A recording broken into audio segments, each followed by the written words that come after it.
It's the hardest part of the ring. The hardest part of the ring. Sometimes you go over the top rope and you bang your head on the ring apron. Don't do that. That's when you feel like a big dope. They're the worst bumps you can be taking. Oh, it's the hardest part of the ring. The hardest part of the ring.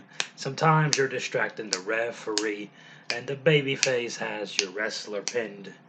Then you get punched to the ring apron, and you realize all the trouble you're in, 'cause it's the hardest part of the ring. The hardest part of the ring. Sometimes you reach out for the hot tag, and you go ahead and make your own comeback. Don't do that. That's when you should quit wrestling, and you're better off rolling in thumbtacks. AEW, the hardest part of the ring. It's the hardest part of the ring. Now double claps. Let's go, Bomb Squad. I can't hear you in Europe. It's the hardest part of the ring. The hardest part of the ring. Ba-da-ba-da. Whoa, Nelly. What is going on, Bob Squad? What it is? How's tricks? How's the kids? Some weather we're having.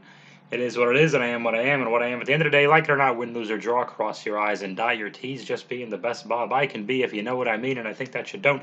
It is the hardest part of the ring. The Hulu edition. The Hulu edition. The Hulu edition. Not limited enough commercial interruption of the Raw WWE July 5th, 2021 Hulu version of Monday Night Raw. 90 minutes action-packed edition of WWE Raw. And actually, no, this one had a bit more action than several this year. Almost as good. Last week was pretty good for Raw, and this one was close. My understanding is that as I record this on Tuesday night, they are taping the last Thunderdome Raw. So the next Monday is the last Raw inside the Thunderdome, and that's in the bag already. And I do not have any idea. I'm sure it'll leak online what happens or whatever. So the go home show has already been filmed as I speak for the Money in the Bank. So who knows? So it's committed. It's on. It's in the can. What's gonna air is what's gonna air. Who the hell knows? They can change anything anytime. But in theory, and it's a big hurricane in Florida apparently as well. So hopefully everyone gets out safely. That's kind of a bummer to be stuck in a hurricane. Nobody wants that. The show opens. Yeah, I have no news. I have no personal stories, no anecdotes, nothing to add today. If you listened, actually, yeah, if you listened to episode 5 of the Beach Town, I thank you very much. Later on, by the time anyone hears this, there's going to be some clips on Beach Town of the previous episodes. If you've watched the episode, you've heard the clips already, but nevertheless, just some smaller clips to tell people what's going on with all of that. My near fist fight at Walmart will be there, and my review of the popular film Weekend at Bernie's. No, did I do Weekend at Bernie's? Yeah, it was Weekend at Bernie's. The Goonies I'm going to do this week. I'm going to do The Goonies. I watched it already. Arguably the greatest film ever made. Oh, now you don't need to listen to it. Okay. The show opens with Hulk Hogan slamming Andre the Giant. And then we do Miz TV. This is odd now because the focus is mostly on Morrison. I don't know if Miz is injured or taking time or whatever because he's doing the wheelchair thing, but who knows what that means. But they're putting a focus on Morrison and the dripstick. And Morrison, they didn't show this on Raw because it was awesome, so why would they show it? Was there another Morrison Ricochet match this week? 'Cause they didn't show it this week either. Yeah, Hulu does not want us to see Morrison versus Ricochet. But on the internet, there was a great under-a-minute promo of John Morrison, about a minute, crawling out of a lake, doing a million water puns, and then a spin kick into a bottle all in one take. And I don't know if it was the first take. I have no idea, but I'm just saying there's no editing or whatever. Absolutely tremendous. He's really turning that thing up. He's making the chicken salad. He's doing great. So I'm really enjoying that. And I think the split up with him and Miz, I almost don't want to see it now, but it is inevitable and should be entertaining, I hope. But anyway, Miz and Morrison are their guest is Drew McIntyre. I don't really know why or what the purpose is. They don't really have an issue with Drew at the moment, but Anyway, Miz runs down Drew and introduces him because that helps. Drew comes out with his sword and summons the Thundercats. And I don't think he had the sword in this one. Did he? Maybe that was later. Drew McIntyre comes out and tells a long story. I think this one later on he does the Loch Ness monster. I forget what this fable was. These are not fun. Oh, poor Drew. I am not. I'm not feeling. It's just so much overexposure. In Hogan's day, you saw him on TV once a month, and those were 1 hour shows. We've had 3 hours of Drew for like a year and a half. It's just too much. No one can sustain that. So I feel bad for him. I hope something. You know what I'd like to see? I'll just tell you. I'd like to see him maybe lose, like not win the ladder thing or whatever, and go to Sheamus and have Sheamus teach him how to be an asshole again. Not necessarily turn him heel. Before we, that's where everyone goes. You got to turn heel. You got to turn face. You know what'll fix it if they turn heel? They turn face. No, that's not going to fix it. Because they got to be really into what you're doing before you turn for the turn to make anyone care. I think Drew should half reluctantly be like, "All right, Sheamus, make me a dick again." And then, of course, eventually they'll probably have to fight again anyway. But whatever. And Sheamus, I think, has a broken nose. He's not allowed or something. And he hasn't been on Hulu since he won at WrestleMania. Sheamus. Okay, let's move on. Drew and Miz argue, and then Riddle comes out, and his foot is bandaged, and there's a ladder in the middle of the ring, and Riddle stands on the top, and he mentions how high he is. LOL, waka waka, wink wink, nudge nudge. And we have more interruptions now. AJ Styles interrupts with Omos.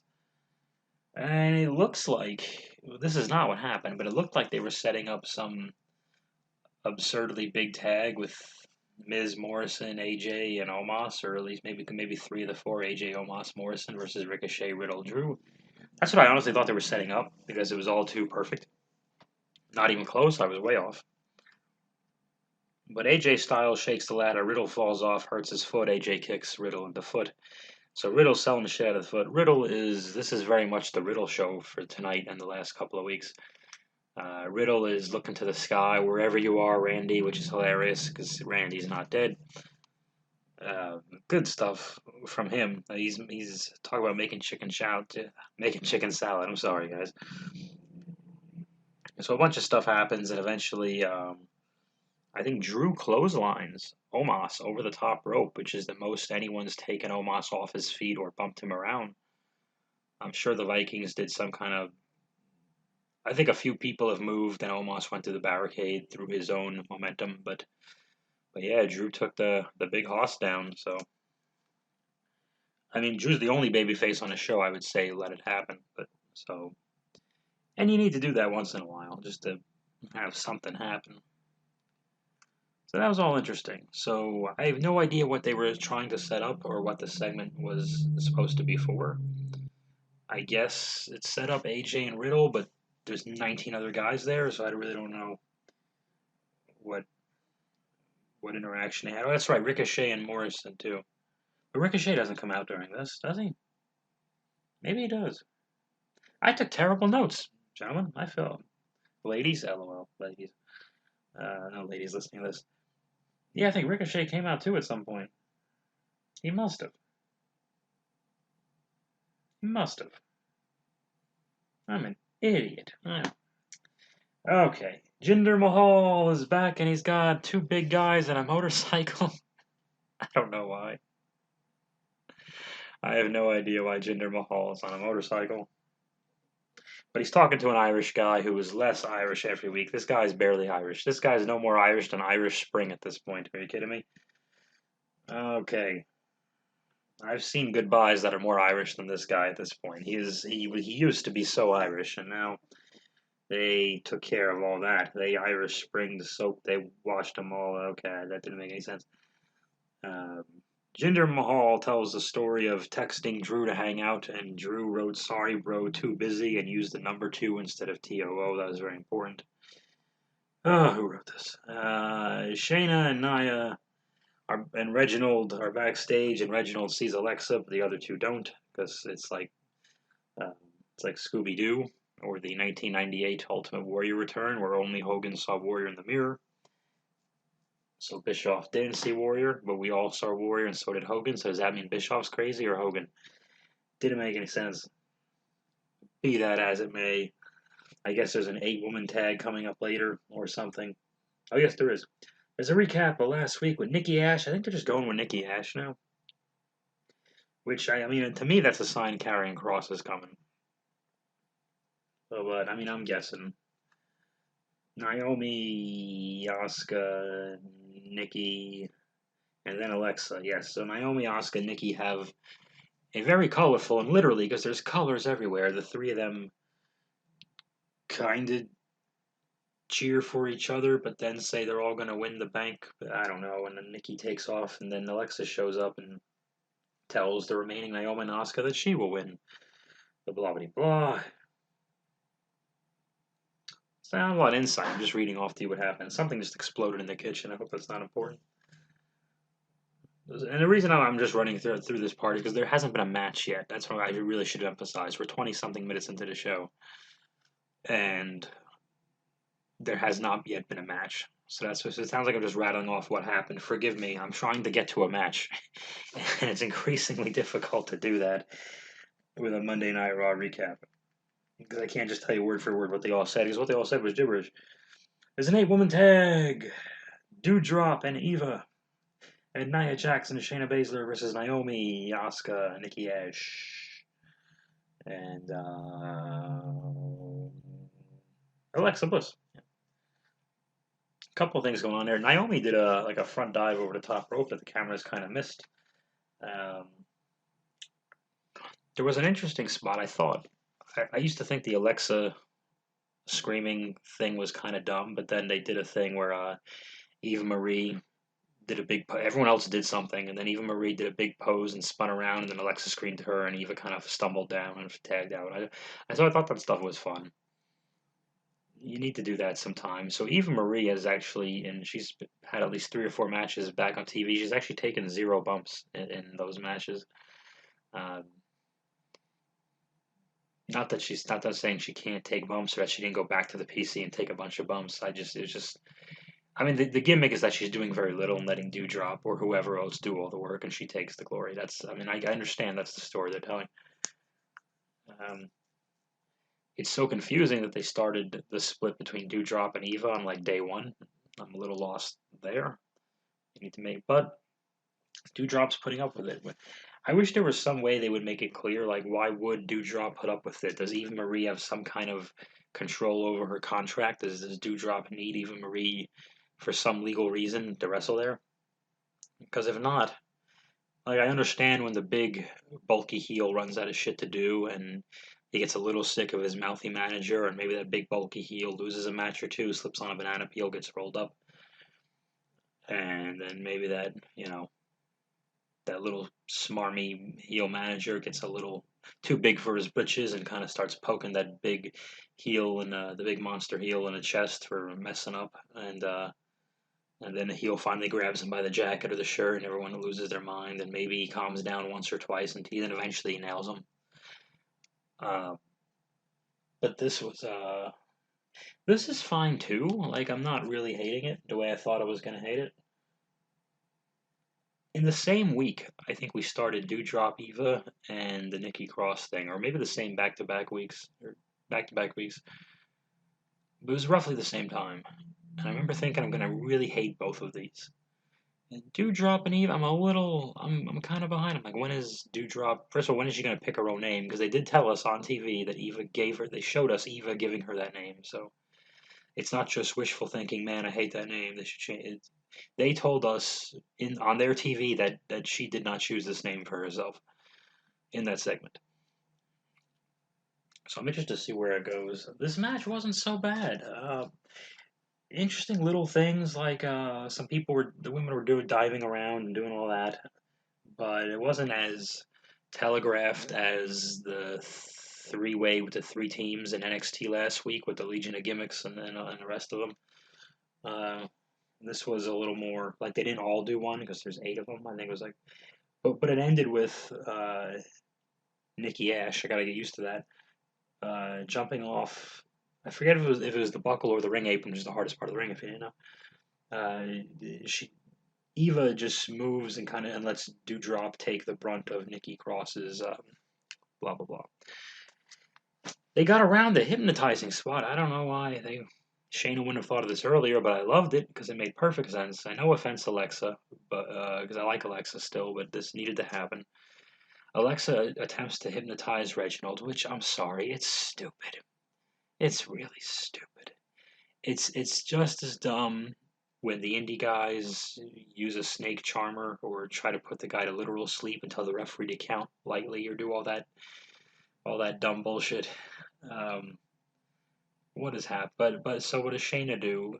She runs around the other side, sneaks up from behind Alexa, pulls her off the ring apron, which is the hardest part of the ring, and beats Alexa down, throws her into the barricade or whatever the hell it was to break the hypnosis. So rather than try to yell at Reginald for the 5th week in a row, she sneaks around and just takes out Alexa temporarily. So okay, I like that.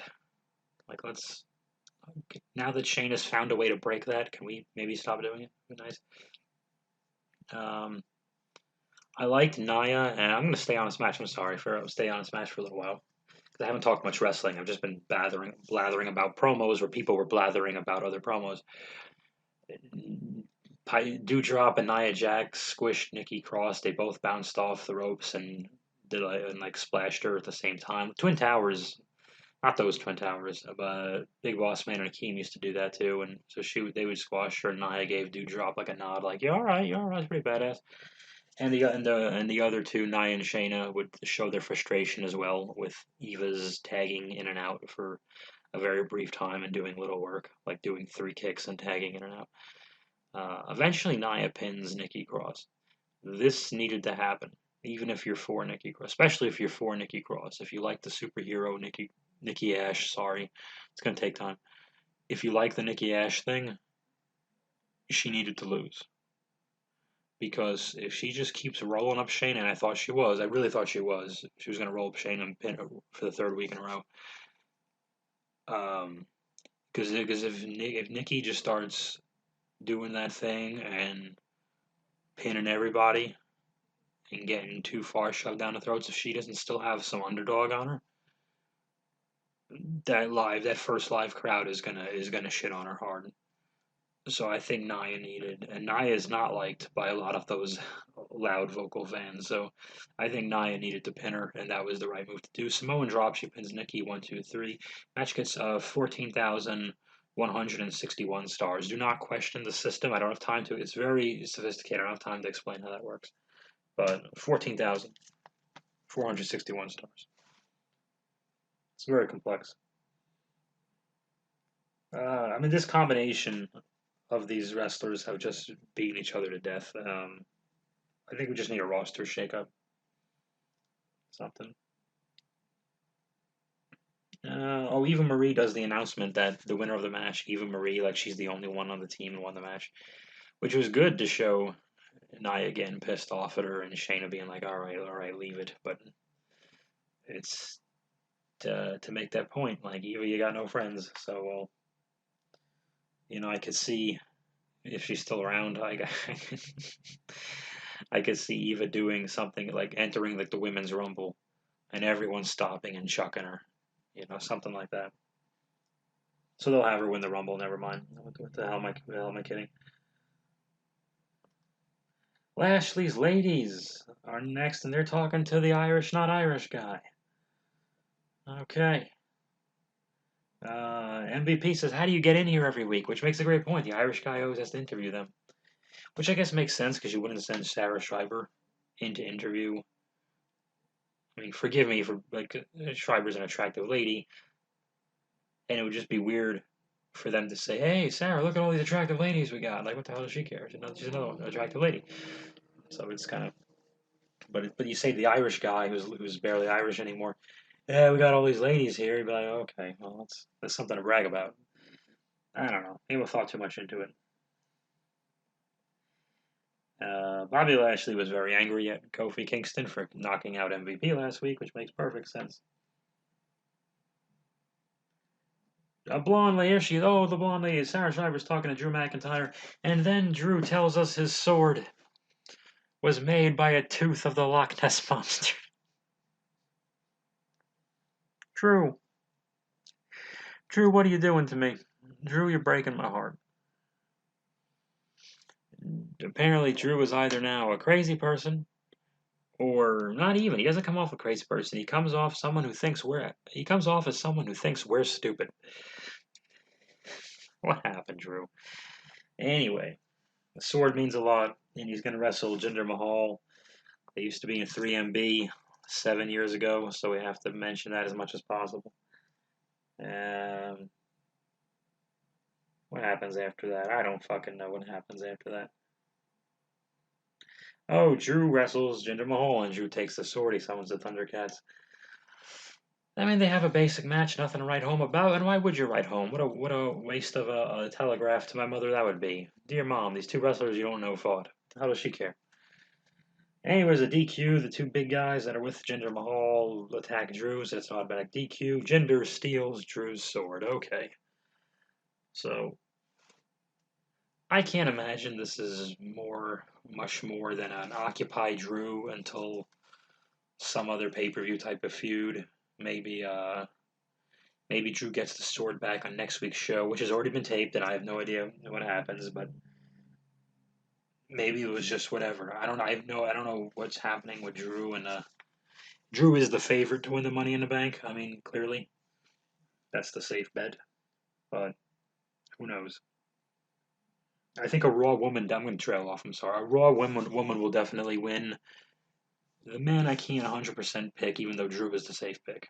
But I think a woman from Raw is definitely going to win the thing because the SmackDown women only have two women feuding for that one title at a time, and then nothing else ever going on.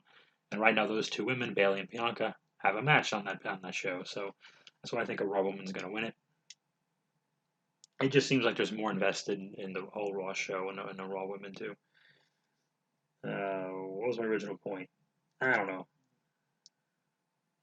Maybe they got to. I mean, if clearly Jinder Mahal doesn't drive to the damn shows in a motorcycle all the time. So if they have that motorcycle, it's a rental or something like that. It's something they don't have to permanently.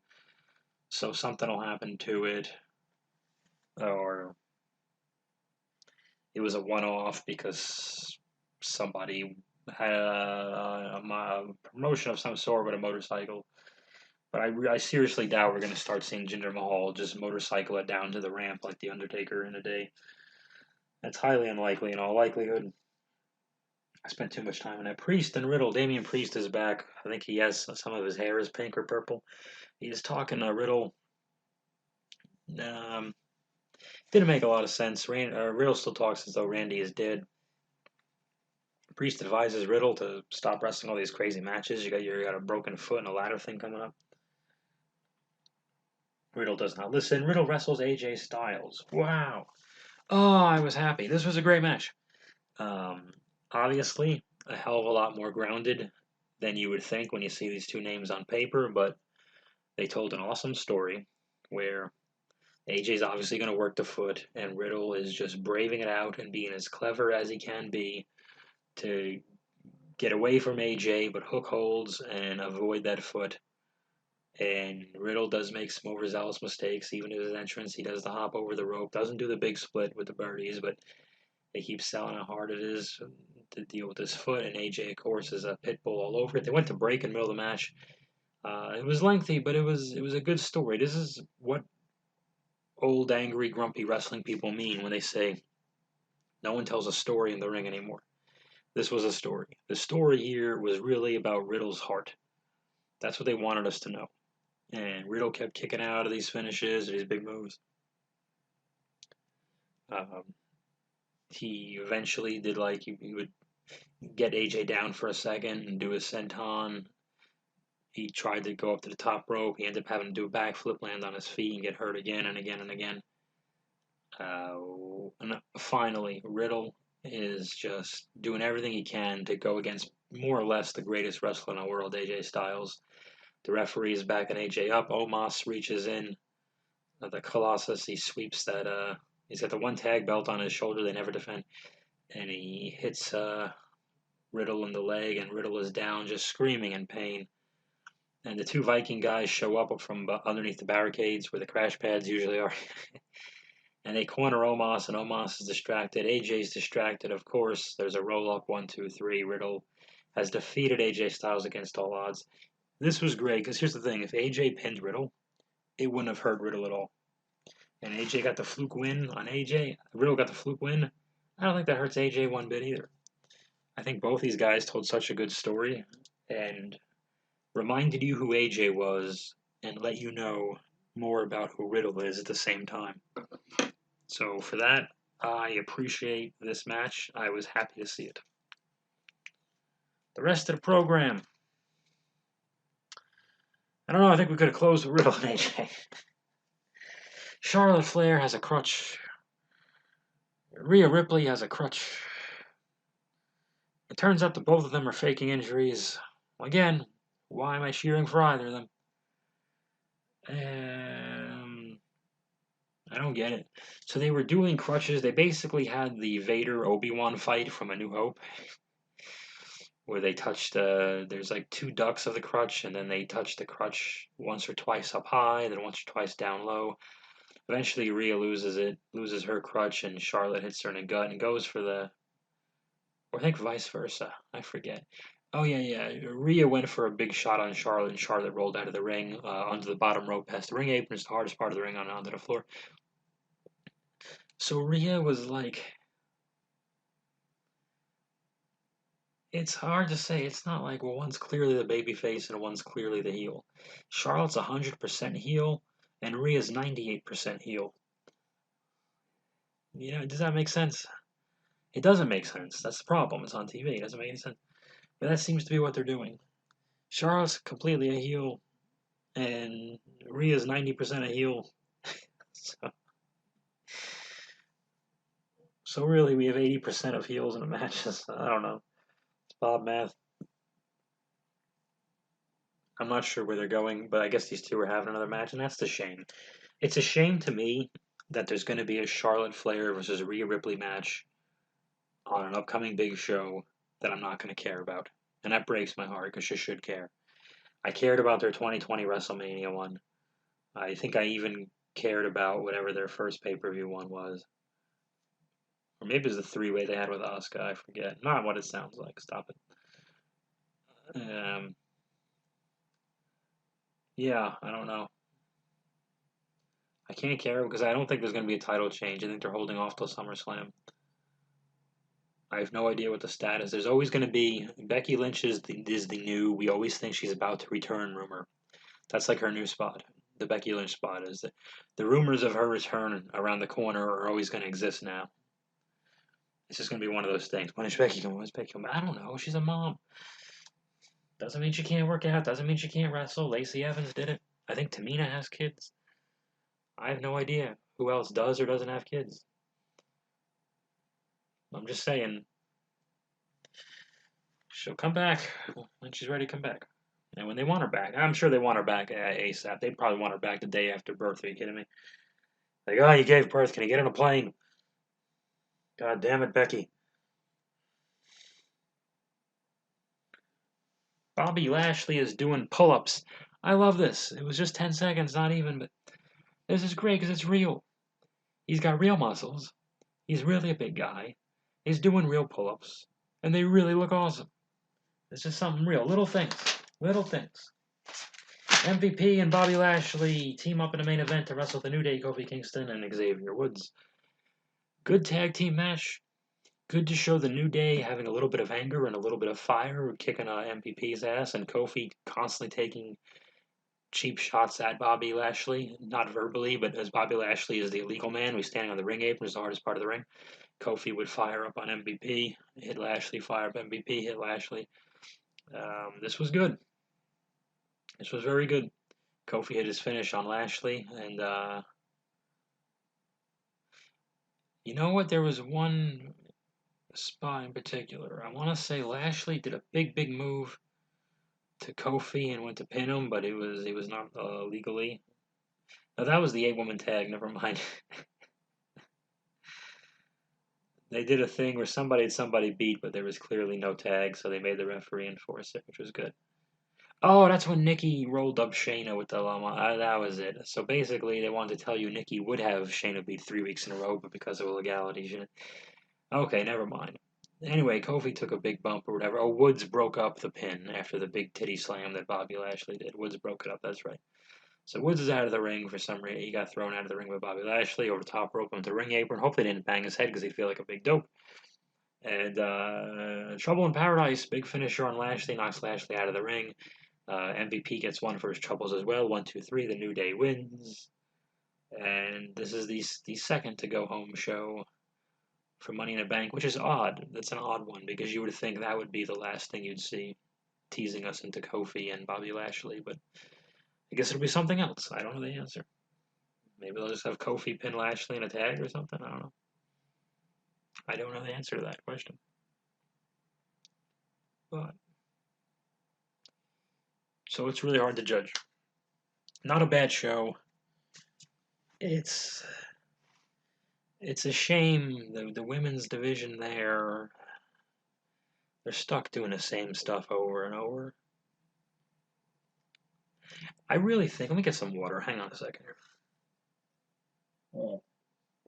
That's good water. I'm kidding. That water sucked. It was warm. Instead of these drafts, because I know they have one of these drafts coming up, and their drafts make no sense anyway, because it's not a draft. It's like a trade, but they call it a draft. A draft is someone gets the number one pick, and they pick the best top champions from where the other two brands. This is like a trade. It's really goofy. But then they overdo the trade so that you have the exact same matches, just on different shows. Like Seth and Mysterio fought forever on Raw, and then they both got traded, drafted, whatever, to SmackDown. They fought on SmackDown. Like, oh, Jesus Christ. Less is more. When in doubt, just trade less and have them do something would be more. It's what you do with the show. Who cares? Anyway, instead of these drafts, I would really like to see among the three brands with NXT too, just a little more lateral movement from Raw to SmackDown, NXT, bouncing around, but no big groups at once, just a wrestler or tag team here and there at a time after they've been on whatever brand they're on for a little bit. Um, for example, I don't know what's. I can't think of it. Geez, Bob, good call. Listen, Roman's not moving, Drew's not moving, but let's say without a draft for Big E, that's an easy one for him to come to Raw because he's got two buddies on Raw. Yeah, why not? Big E to make the save if Lashley and MVP, and ideally the Hurt Business if they hadn't broken them up, if they were all beaten down, Kofi and Woods. If you were to hear on that microphone, oh, in the city we live in, did I go on this spiel already? I think I did. I may have gone to this rant, but that would be a good way to bring one in. Somebody who's doing something. Like, I wouldn't do the Fiend to SmackDown, but because I think like he has to finish his deal with Alexa Bliss, but they won't. They'll just ignore it. And Roman's not going to play around with the Fiend, I don't think. So what would you do? You bring Fiend back to Raw. But goddamn, I don't know. Shelton and Cedric. Get them in there with the tags? Nah. Maybe my idea sucks. I think my idea sucks. Never mind. I didn't think it all the way through. But I don't think the drafts are very helpful. It seems very forced. I think the surprise of someone showing up when they're not expected, the live the reaction to the crowd when they're like, "Oh, geez." Back in the day, in the early draft days, they're like, "Oh, geez, we're not going to see The Rock. This is Raw. Rock is on SmackDown." And then one day on Raw, well, you hear the music. Oh my God, what's he doing here? But you do it sparingly, and it means something. I lost it. I lost my mind, guys. I don't know, Bob Squad. I'm going to be looking forward to doing NXT's Great American Bash real soon. That'll be fun. I thank you all. Geez, sorry I was not. This is not a great episode of Raw. This is not a memorable episode. This is not a memorable episode of me doing Raw. This is not a memorable hardest part of the ring. Let's forget this one ever happened. You crazy cats. Well, just be careful.